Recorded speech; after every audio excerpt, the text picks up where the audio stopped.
Hello and welcome to the Stars and Stripes Soccer Show. I'm your host Carlos Reyes, and this is my co-host Nate Jacinto. Welcome back. We're trying to do this thing again. We took a bit of a hiatus. We did not cover a couple of games. We both had some personal reasons in our personal lives to kind of just take some time off. We were trying to really hit hard on this show, but hopefully from now on we kind of made a commitment to kind of try to do this. And also with the help of our fans or whoever gets to tune in, make sure you guys just keep in contact with us, and we'll do shows. We'll keep doing them just as how we see the feedback. Both of us, I had things as far as job and thinking about going to grad school, and Nate over here, he's playing for the Rangers of the NPSL, and his school plus work. It gets tough. It gets tough to kind of get together, especially since we don't live next to each other. We kind of live about 40 minutes apart. So it was tough to kind of get together and do a show. But we're here now and we're excited. We've had a good day. We've been talking before this, and we want to do a show to put out to you guys and just give you an insight once again of our thoughts on U.S. men's national team. Most importantly, that's what we kind of cover for the most part. Our thoughts, our feedback, and our opinions on the overall play. The U.S. men's national team coming off recently a 1-0 victory over Italy in Genoa, Italy. So a big game that they won on European soil. First time they beat Italy in ever, I think. Against 10 games. So going forward, what were your thoughts on the overall play of the game, how Clinton managed it, and what you saw from the players?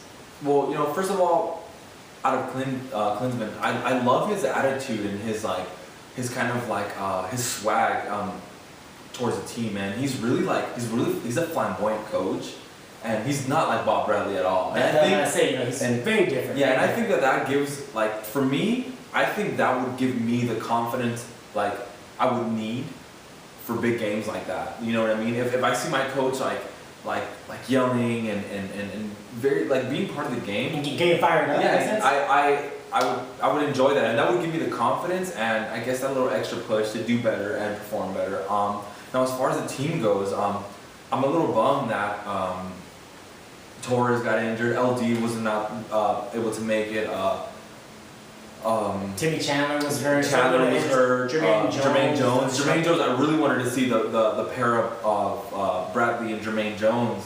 Unfortunately, things happen, and that's just soccer. That's football. Injuries happen. Also, Onyewu, after being so strong at Sporting, he got hurt. We were hurt in all phases of attack. We were hurt on the Nonetheless, I think that they came out really strong. I mean, I think the nerves is where Italy got a shot on in the first 2-3 minutes. They were pressing really high. And, I mean, that's their home team. It's Italy. That just comes with. And it helps that we have Tim Howard involved. Yeah. He's a constant professional and always shows up to play. But for the most part, I think the States really put the handle on the game and really set the tempo. I think that Michael Bradley really did his job, and Maurice did a lot of the donkey work to really bring the squad out and do their thing. I would give everyone a B+. Yeah, definitely. I thought the team did very well. It was a lineup that I thought Klinsmann kind of worked on, and especially with what he had. What he had, definitely.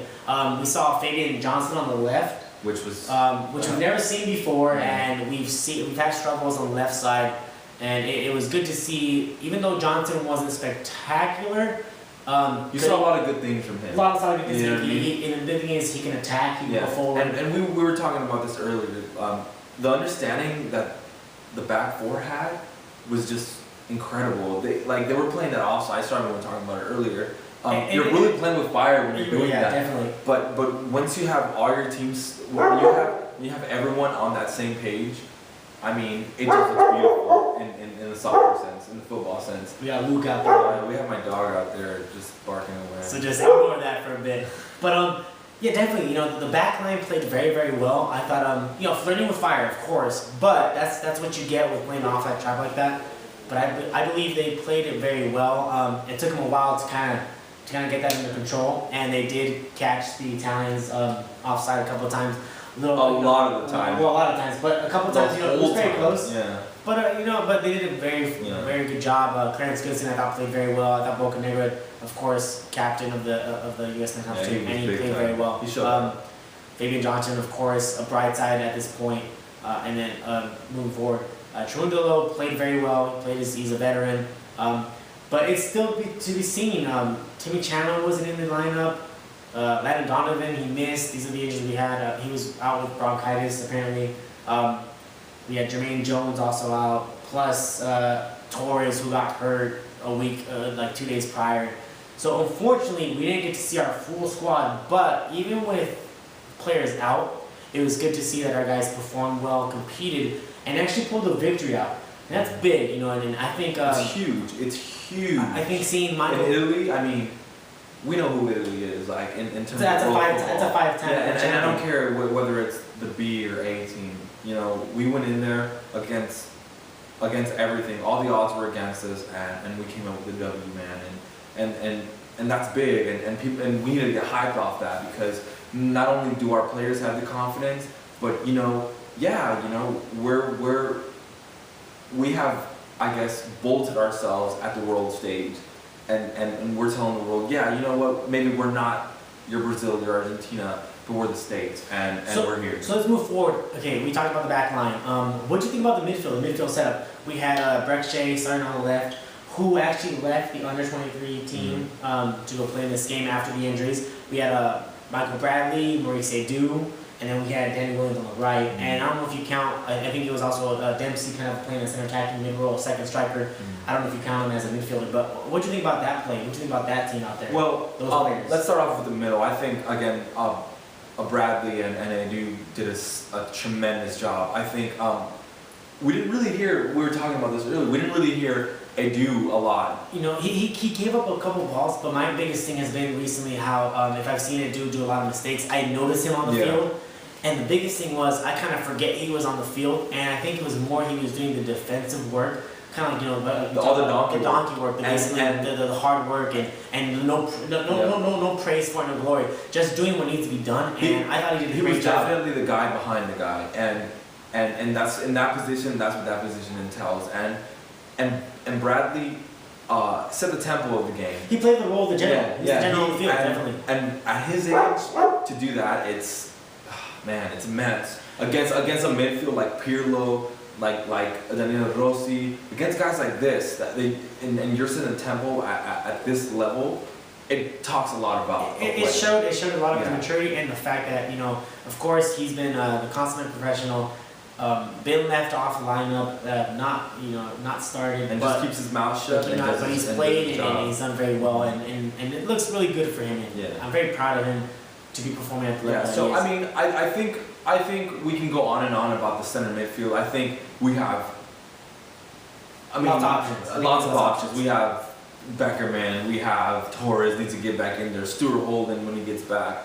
Possibly even Donovan if they the list goes on and on. I think we're okay. Now, I think we still struggle when it comes to those natural wingers. Exactly. I'm not saying that Breck Shea is not good. Breck Shea is a beast, but you can kind of. I mean, he loses the ball a lot. He loses the ball a lot at this level, and at this level, to succeed and go forth and put numbers up, you really need to keep the ball. And those wide players are the outlets. They're the outlets, and Fabian Johnson held the ball a little bit and tried to take players on, and kind of got through a little bit. But I was really disappointed with Breck Shea. I just don't think he's great. I love him, but I just don't think he's ready. He's ready for this. And that's why